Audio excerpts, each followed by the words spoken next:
Beneath the ordinary world lies a veil, and behind it, the voices of the lost still whisper.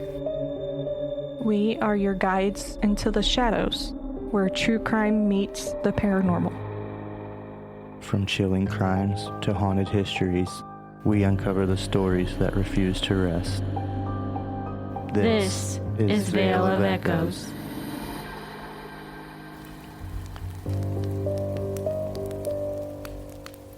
Some stories begin as warnings, whispered at sleepovers, told in hushed voices around a dying fire.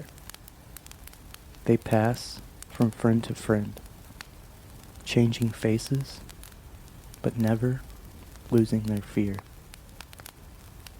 They say a couple parked on Lover's Lane never made it home, that a babysitter kept getting phone calls from inside the house, and that a girl whispered a name 3 times into a mirror, and something whispered back. They say a clown statue watched a child sleep and smiled when no one was looking, that a woman with no face walked into a hospital and never walked out, and that somewhere on an empty street, a man is still dancing under the streetlights, smiling. These are the stories we call urban legends. Tales meant to thrill, to warn, to keep you from making the same mistakes. But what if they weren't just stories? What if every warning came from someone who didn't make it back to tell the truth?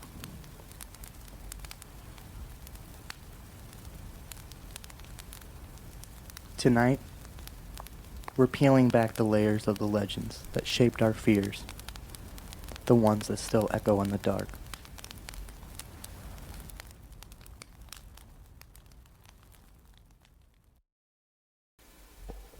Welcome back to Veil of Echoes.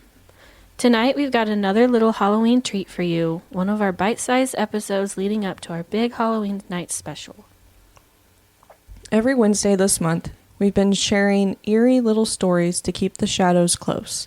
And tonight, it's all about the legends we grew up hearing. The ones your friends swore happened to a cousin, or the stories your parents told you just to keep you out of trouble. They've been passed down for decades, whispered around campfires, retold at sleepovers, and burned into pop culture. But here's the thing. Some of these stories didn't come from imagination.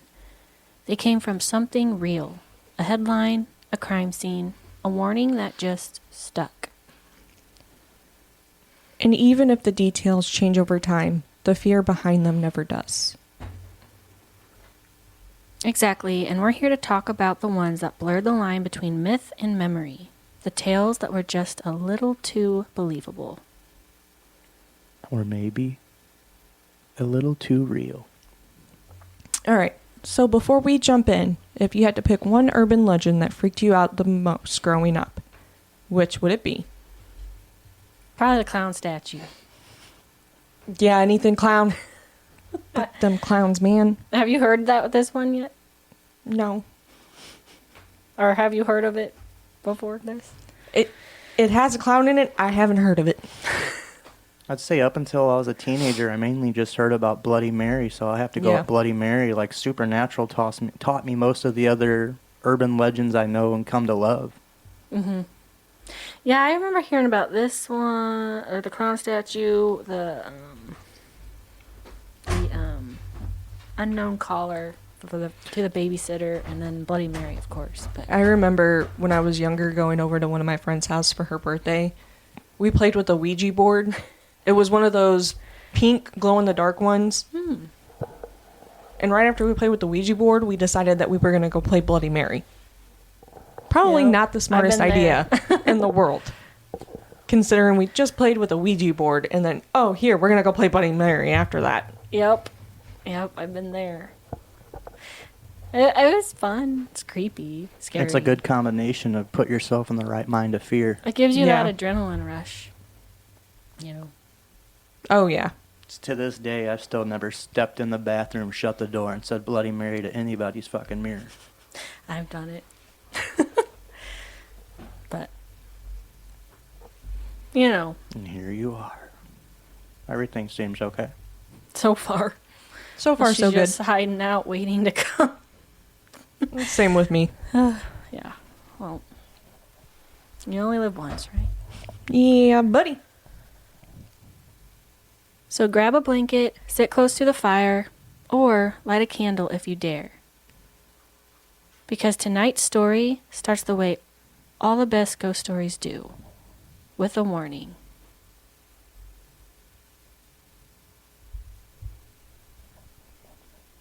They say every town has a version of it. Two teenagers parked on a dark, empty road. Windows fogged, hearts racing. When the night suddenly goes still. The boy laughs it off, trying to impress her. But she swears she hears something moving in the woods. Branches snapping. Leaves shifting. The kind of silence that feels alive. He rolls his eyes and starts the car, teasing her for being scared. But as they pull away, she keeps staring out the window. Because the sound doesn't stop. It follows them. Scrape, scrape, scrape. When they finally reach her house, she's shaking. He walks her to the door, still laughing, until he sees it. Hanging from the passenger side handle, a single rusted hook. For decades, people said it was just a story. A warning for teenagers to stay out of trouble. But like most legends, it might have started with something real. In 1946, in Texarkana, Arkansas, a masked man hunted couples parked on Lover's Lane. They called him the Phantom Killer. He murdered 5 people that spring and was never caught. Over time, the gun became a hook. The killer became a ghost. And the story became a warning parents whispered to their kids. Don't stay outside too late. Don't park in the dark. And if you ever hear that sound behind you, run. Some say it's a tale about guilt. Some say it's about temptation. But others think it's a reminder. Because legends don't always come from imagination. Sometimes they come from memory. So what do you guys think? Would this story have freaked you out as a kid? Or do you think you would laugh it off and just ignore it? It probably would have freaked me out when I was a kid. Yeah. I mean, especially thinking about a rusty hook. Yeah. I walked DeSoto streets at 9 when I was only 9 years old, late at night. So I mean, I don't think this would bother me. Yeah, you see some nice things in DeSoto after a certain point at night. Oh yeah, it'd be 9 p.m. I'll be walking from West City or from the fucking park all the way back to Cedar Valley. Yep. Kind of reminds me of, isn't that what the Zodiac Killer did? Mm-hmm. That's what it gives me vibes of. Yep. He would hunt couples parked on like those kind of places. And who knows, maybe this dude's the same thing. Yeah. You never know. Yeah. Definitely gives me vibes of that.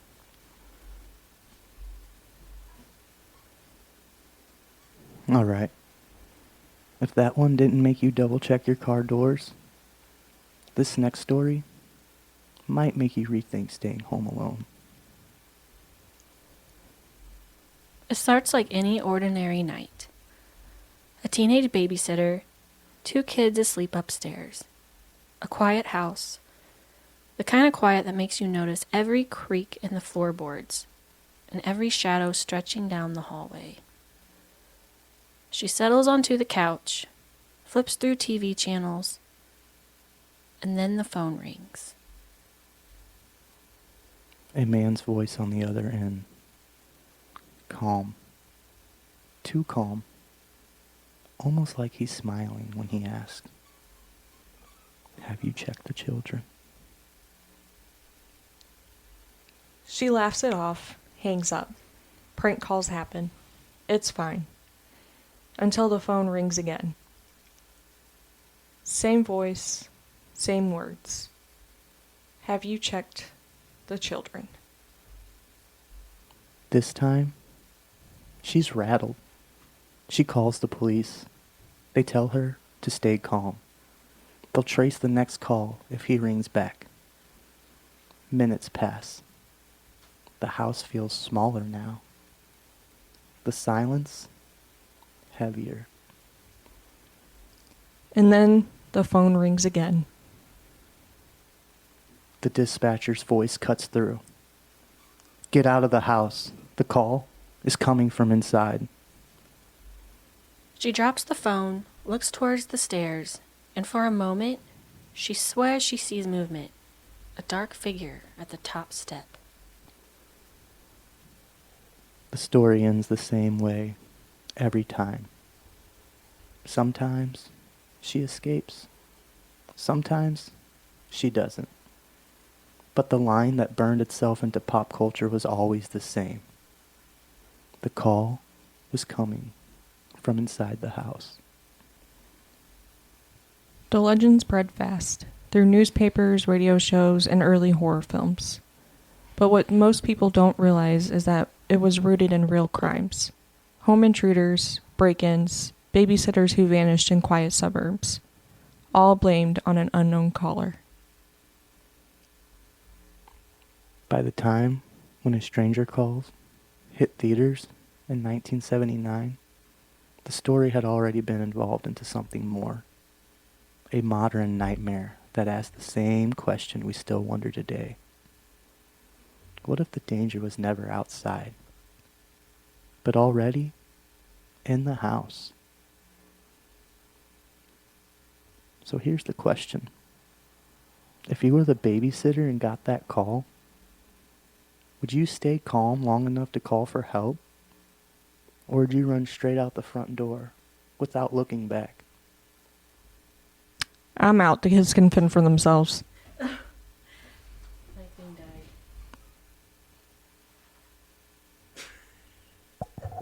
He said, "I'm out." Kids can fend for themselves.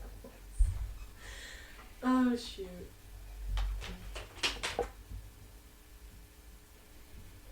Is it this thing or that thing? Because that thing...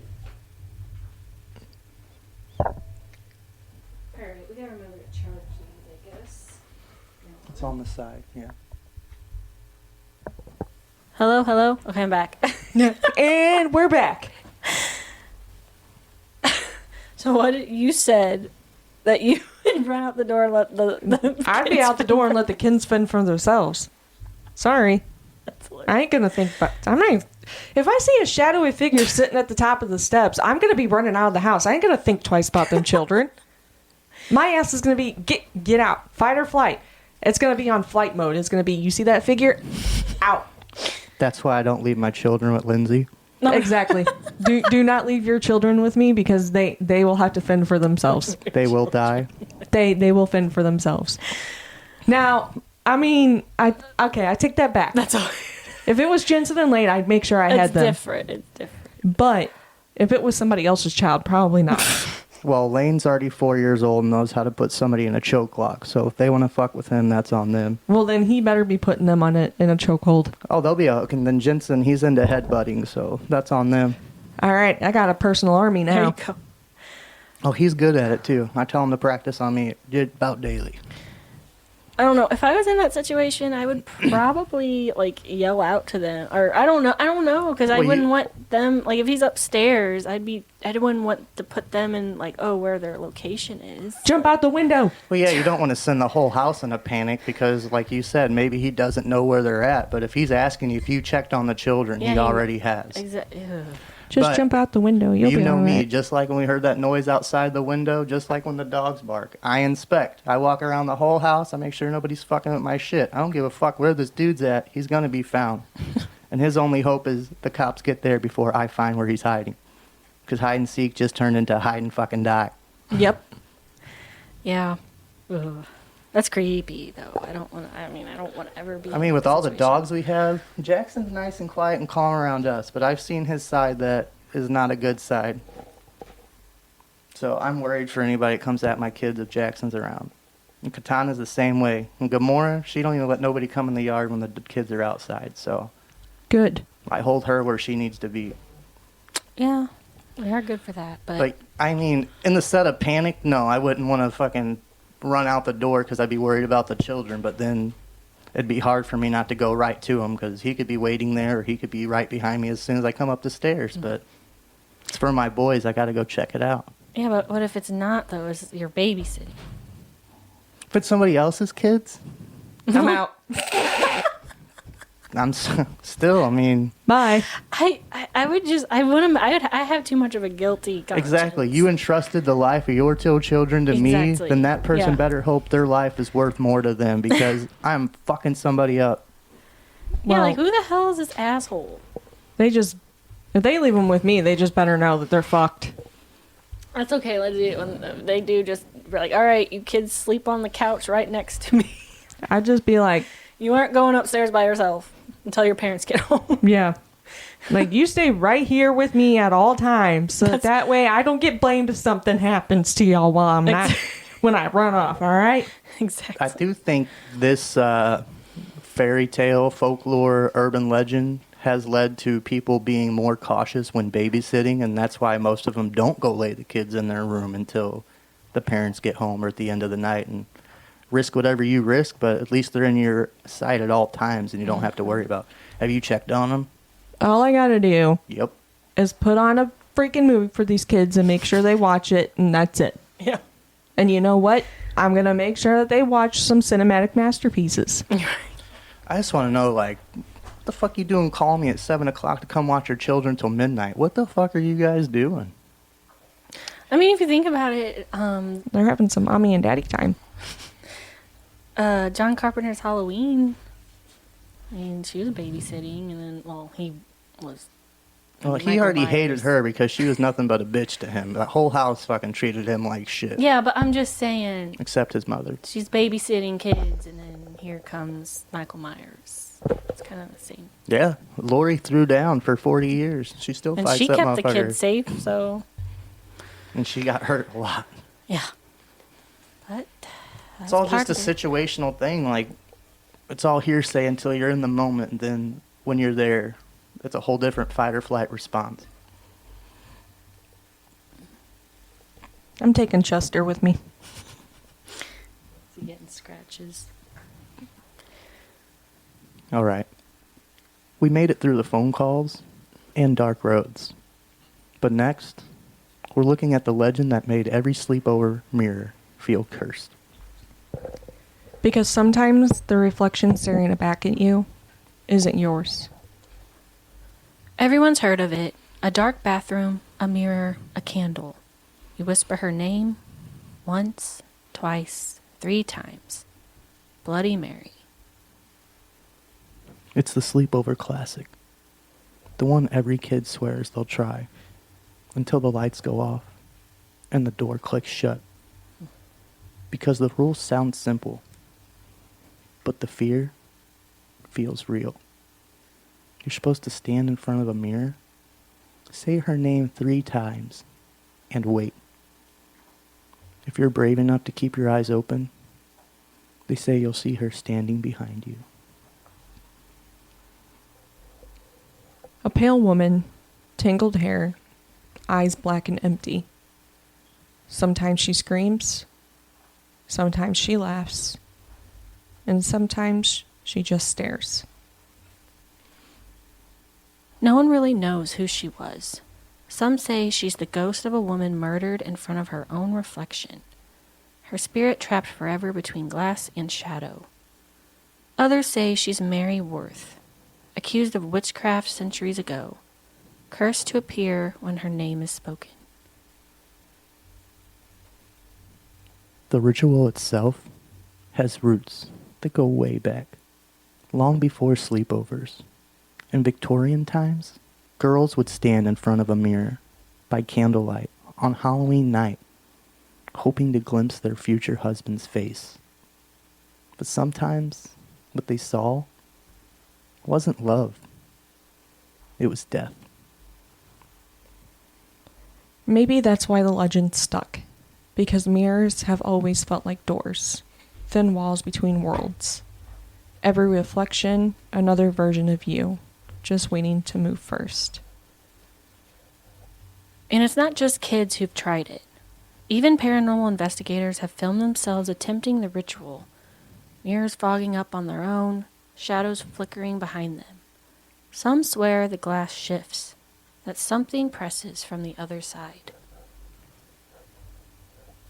Skeptics say it's suggestions, adrenaline, your own reflection twisting in the dark. But believers, they think every mirror holds something ancient, something watching.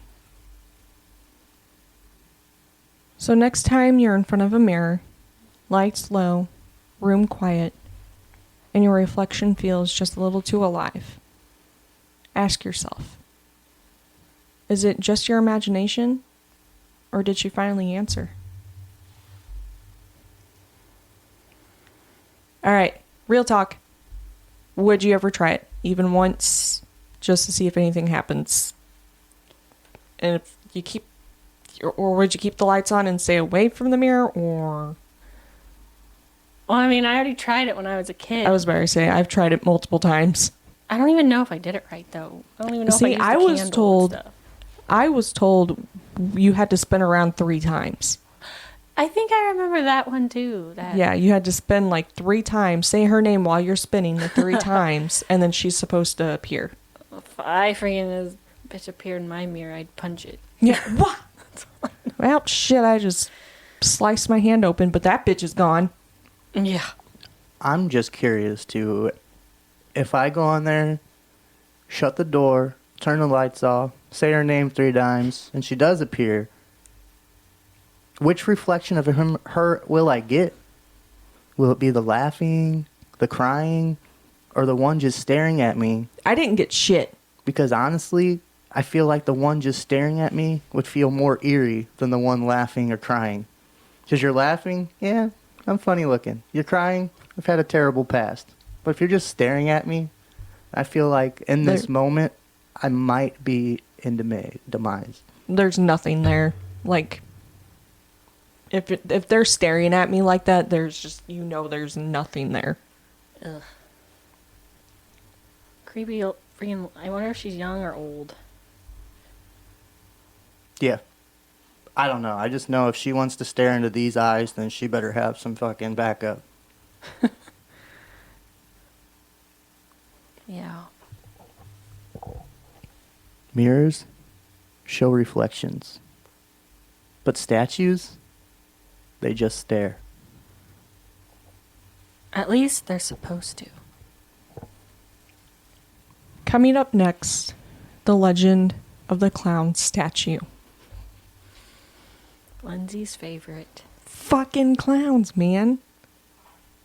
Well, this one's creepy, so. Hey, they at least took out the clown house out of Creepy World. Wonder why.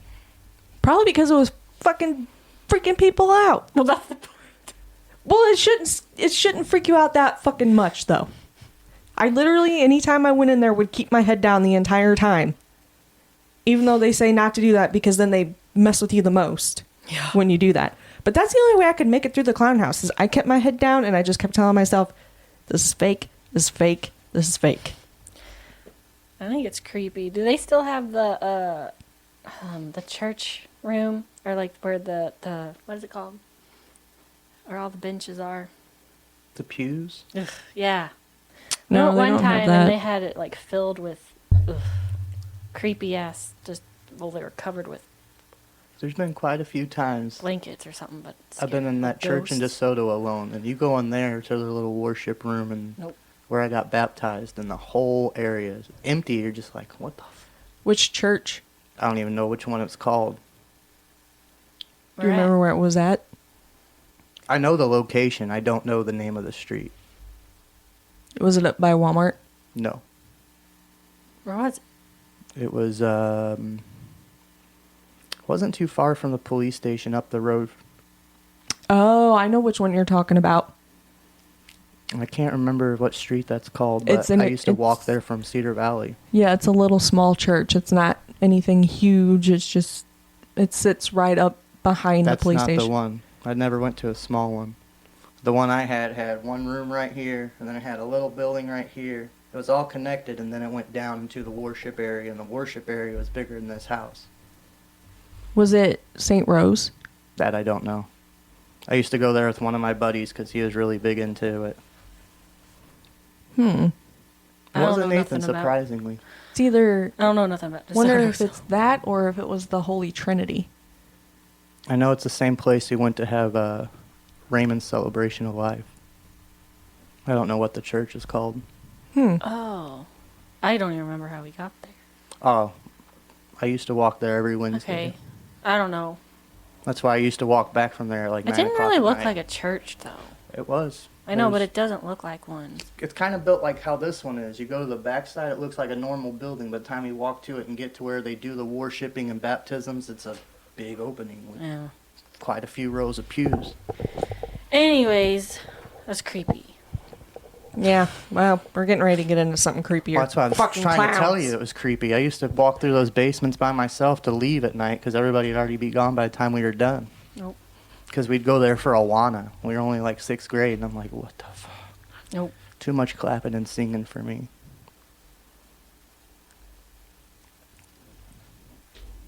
It's late.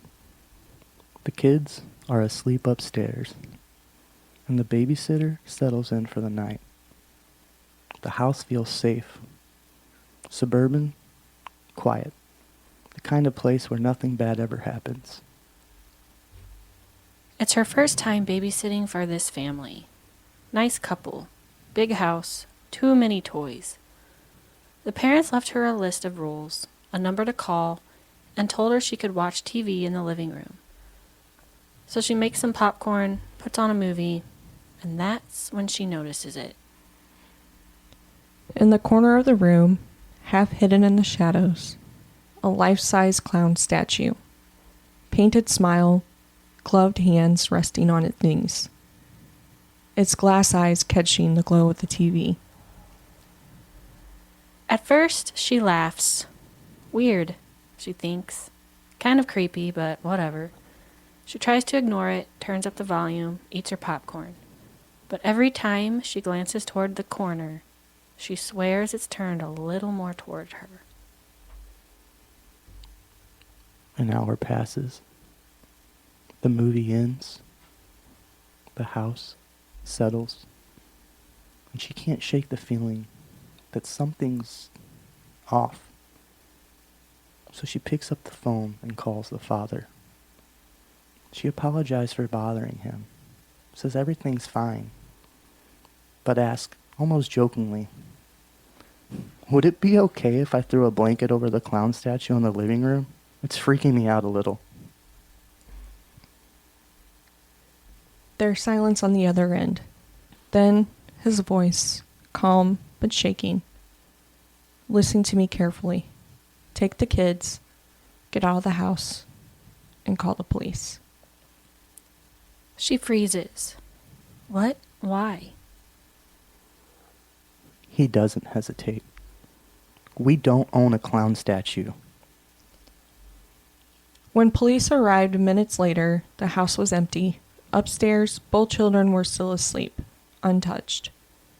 And in the corner of the living room, the blanket she dropped lay on the floor beside an open window. Some versions say they found footprints leading away from the house. Small, muddy, barefoot. Others say there was no trace at all, just a faint smell of grease paint and something sweet. They never found him. No one ever saw the statue again. But every few years, the story surfaces somewhere new. Different names, different towns, same painted smile. So if you guys were that babysitter, you were alone at night and you saw something that shouldn't be there, would you stay calm enough to call for help, or would you freeze wondering if it's watching? I would freeze. I would probably investigate or inspect it. I'd freeze and then be like, what the fuck is up? Let's see. Yeah. If I called the father and he told me we don't own a clown, then I'm like, well, they're coming to clean one up because he's here. Psst. Chester! Stop that. Yeah, you got yourself stuck, didn't you? Go on. Bad cat. But yeah, I think in the moment of time, like, if you don't call for help and you feel like it's slowly turning at you, like, we are grown enough to know what we see. They might want to say, oh, you're delusional. No, that motherfucking thing turned at me. Kind of gives me the vibes of Hell House, those clowns in the basement. Yeah. I love those movies, but that Fuck them movies. Nope. Have you watched them? Yeah. I've tried watching like the Terrifier movies. I can't even sit through the Terrifier those movies. clowns are creepier than art. Fuck. Any clown is creepy. I don't care who it is. You could be the nicest person in the world. If you put on a fucking painted smile, mm-mm. Yeah, no.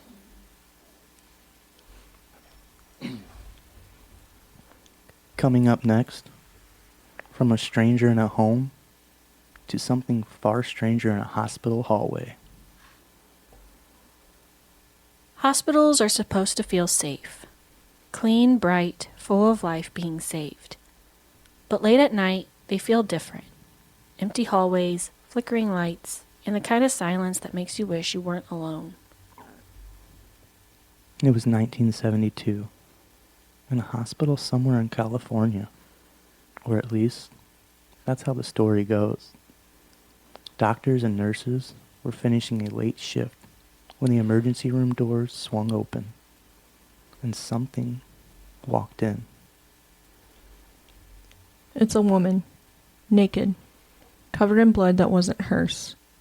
Her skin pale, almost white, and her face smooth, blank, as if someone had taken a mannequin and given it life.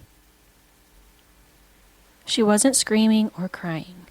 She just stood there, expressionless, clutching the body of a white kitten, its fur matted with blood. The nurses rushed to help her, wrapped her in a blanket, tried to stop the bleeding, but they couldn't find a single wound on her body. The blood wasn't hers. Then she smiled, or at least tried to. Her lips twitched, stretching too far, like she was forcing her face to remember how. And the doctors froze, because there was something wrong with the smile. They said it wasn't a human smile. It was wide, stiff, her teeth perfectly white, too perfect.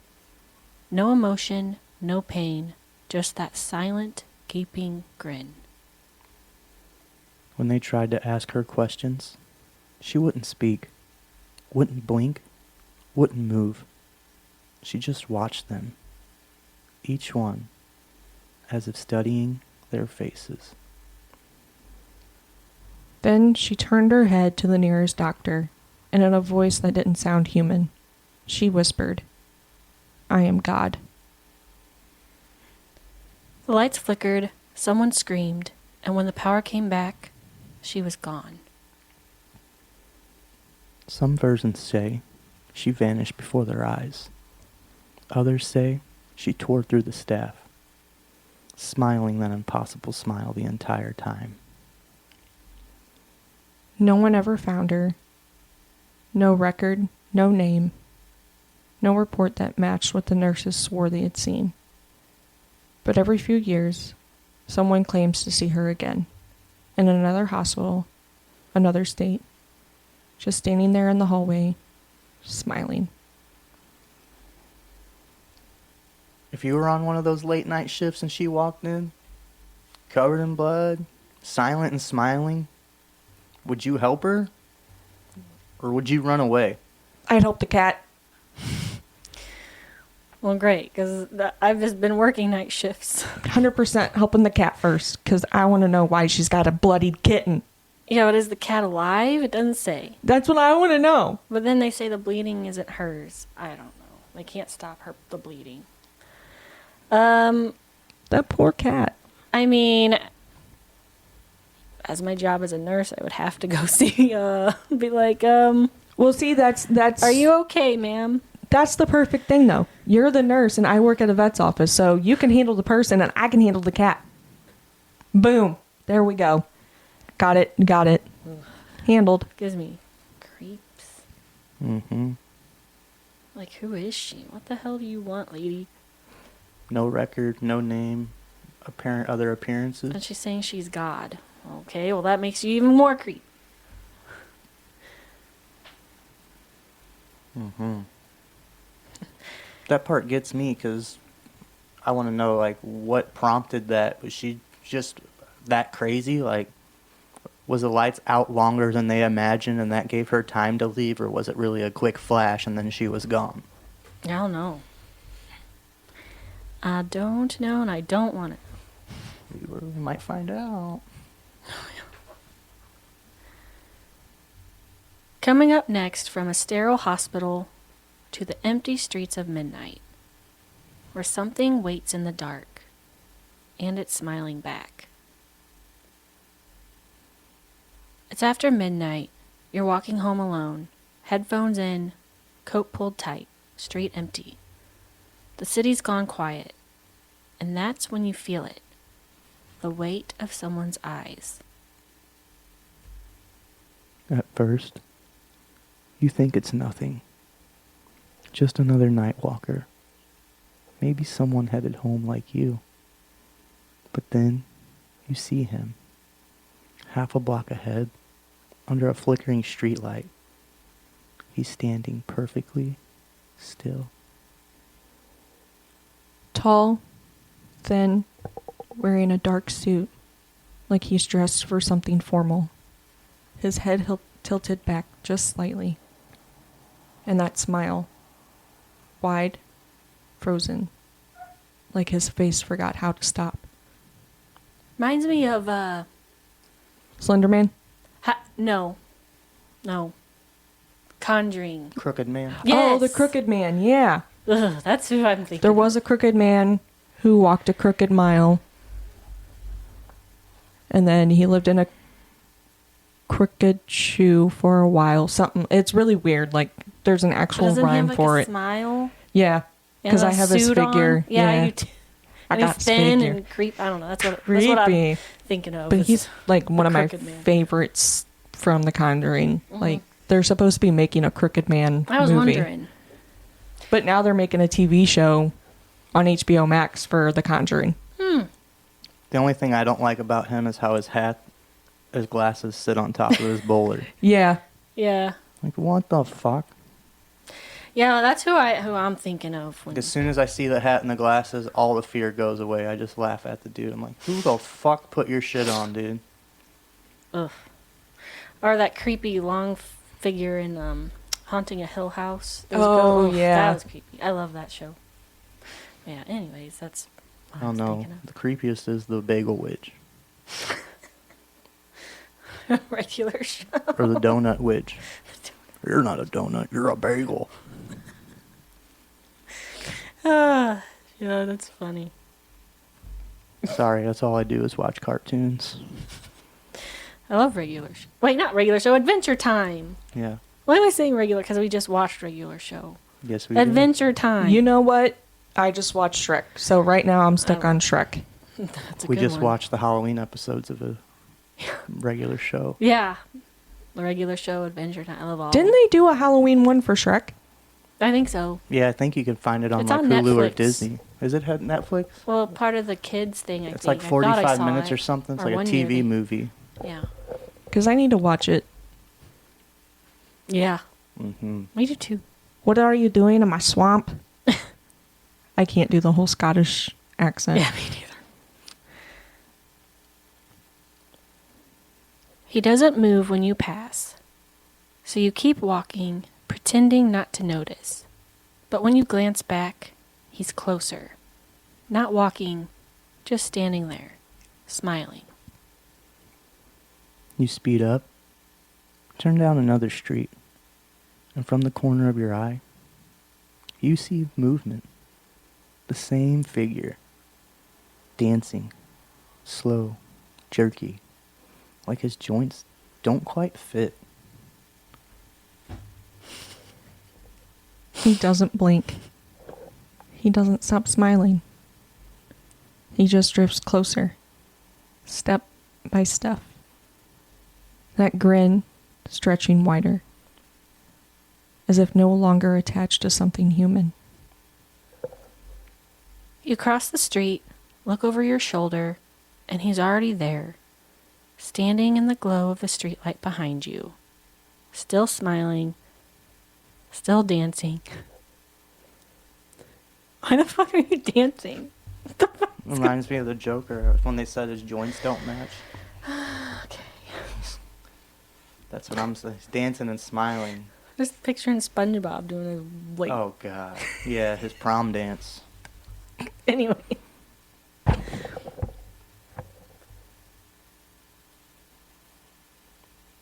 Standing in the glow of the streetlight behind you, still smiling, still dancing, like he's enjoying the fear he built. The story first appeared online in 2012, posted by a man who swore it happened to him in real life. He called him the Smiling Man. Said he followed him for blocks, moving only when he looked away.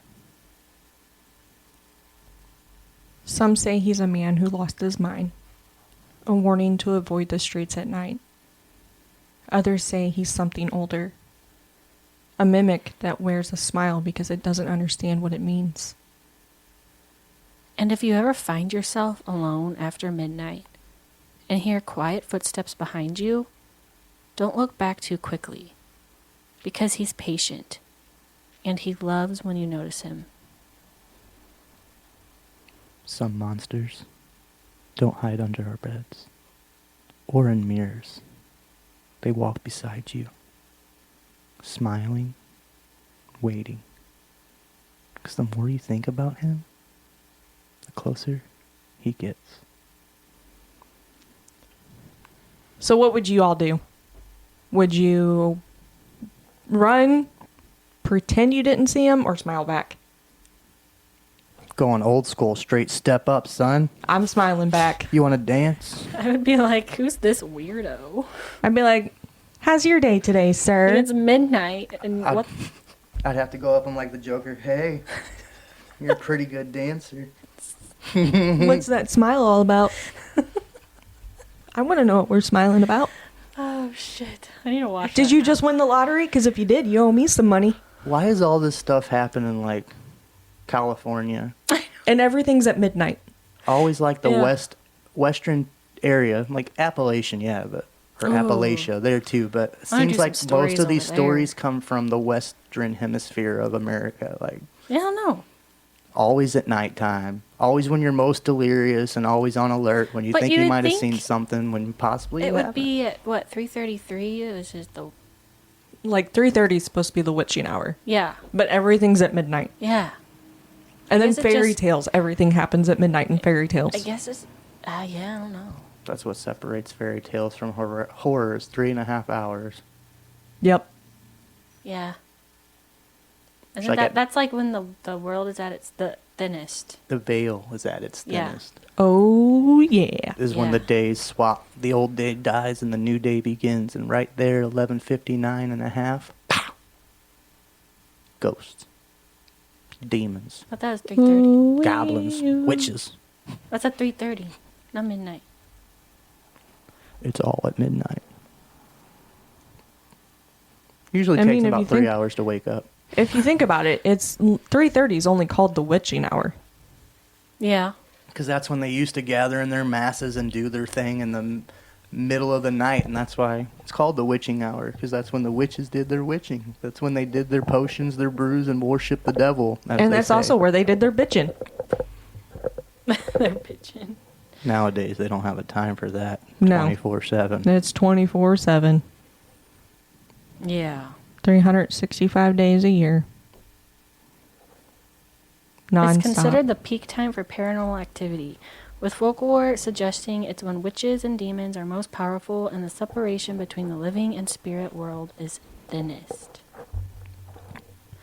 Some now consider any hour between midnight and sunrise as the witching hour. I still consider it 3:30 since that's what I've always heard. Yeah, I mean, it's folklore. Well, if you let me get done with my episode on calendars and then listen to that episode, you'll hear it explain why they change all these times. We should have 13 months, not 12. Oh, yeah. So no doubt in my mind they've changed the witching hour 450 different times since its inception. Yeah. Because there was a time long ago before Julius Caesar where we didn't have no July. There was no such thing as July, and he's the one that made July a month because he felt like he needed his own month. It's all a lie. Well, yeah, every single bit of it. We're all the product of the Anunnaki. The gods you worship do not exist. You know, we should do it on our next mini episode. We should do it on haunted forests. Ooh, that'd be good. Like the suicide forest in Japan. Yeah, that's a good one. That'd be perfect. Okay. Yeah. An empty road and a rusted hook on the door. A phone that won't stop ringing from upstairs. A name whispered to a mirror in the dark. A statue that wasn't a statue. A woman who smiled without a face. And a figure that follows you down an empty street, still grinning. These aren't just stories. They're warnings passed down in whispers. Because every urban legend starts somewhere. And maybe it started with someone who saw too much. These tales linger because they feel real. The kind that makes you glance behind you when you're walking home, or double check your locks before bed. Or make you swear you'll never babysit again. Especially if there's a clown statue in the room. Okay, so before we end this episode, out of all these stories, which one creeps you out the most? Clown statue. That one is very creepy. Hell no. I'd have to put the clown and the phone call Yeah, right about last for me. I think those are creepy. Those are creepy, but those are real motherfuckers. If they get shot, they're not getting up. You're talking about a dancing tweaker smiling, following you down the street at night, that when you turn around, he's closer and closer each time? Yeah, that's just your everyday crackhead there. Exactly. So even if he's not a paranormal figure, he's already got something in his mind of mischief. But I'm pretty sure the clown, most stories, they say that he was a mental patient, so who knows? Yeah, I do remember hearing that.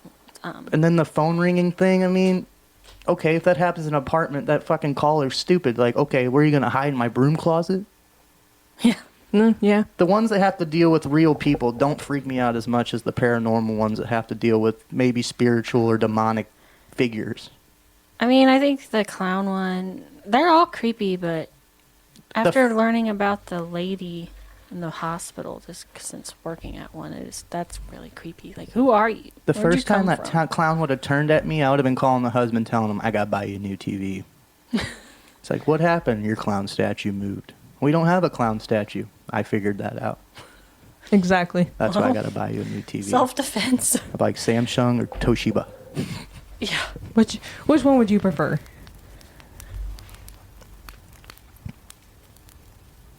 These urban legends remind us that fear doesn't always need monsters. Sometimes it's just a smile, a shadow, or a stranger standing too still. And that wraps up tonight's Halloween Treat Mini-Sode. We'll be back next Monday with our final story before Halloween night. A little something to keep the fire burning and the veil thin. If you enjoyed this episode, make sure to follow Veil of Echoes wherever you listen, and leave us a review to help other listeners find their way through the dark. And tell us, which urban legend still haunts you after hearing them tonight? Would you have stayed calm in that house? Or run when the smile found you? Until next time, keep your ears open. And the veil closed.